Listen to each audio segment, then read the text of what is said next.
Memasuki berita pertama, pada tahun ini jalan depan gedung perkantoran Pemkot Prabu Mulih akan dibangun 2 jalur sepanjang 500 meter. Pelebaran tersebut merupakan lingkup pekerjaan preservasi jalan dan jembatan dari Kabupaten Ogan Ilir hingga Muara Enim.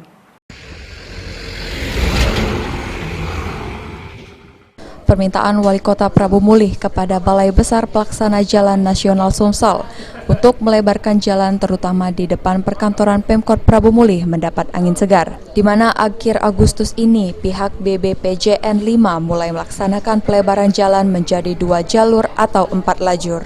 Surya Perdana PPK 3.3 Balai Besar Pelaksanaan Jalan Nasional 5 Wilayah Sumsel mengatakan, dari total panjang 4,2 km, pihaknya baru akan membangun 2 jalur sepanjang 500 meter dari Gedung Polres hingga Kantor Pengadilan Negeri Kota Prabu Mulih. Selanjutnya BBPJN 5 akan kembali melaksanakan pelebaran jalan dari semula 7 meter menjadi 14 meter pada tahun depan.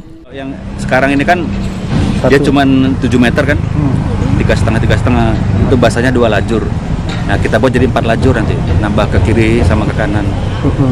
Nah situ kita sepanjang 500 meter nanti ininya kita lebarin. Itu permintaan oleh kota itu. Pokoknya tinggal 4,2 kilo. Dari 4,2 kilo tahun ini kita cicil dulu setengah kilo 500 meter. Karena memang ketersediaan anggaran segitu. Nanti tahun depan lagi kita panjangin lagi. Mudah-mudahan. Kapan mulai? Yang awalnya kapan tuh? Untuk pelebaran akhir Agustus. Iya. Sementara itu, Wali Kota Prabu Mulih Ridho Yahya siap mendukung pelaksanaan pelebaran jalan dengan menyiapkan anggaran untuk pembebasan lahan di wilayah Cambai. Sebenarnya kita tidak juga melibatkan balai besar seperti yang di Air Mancur ke Siang Malam. Itu kan kita lebarkan melalui APBD, walaupun jalan negara.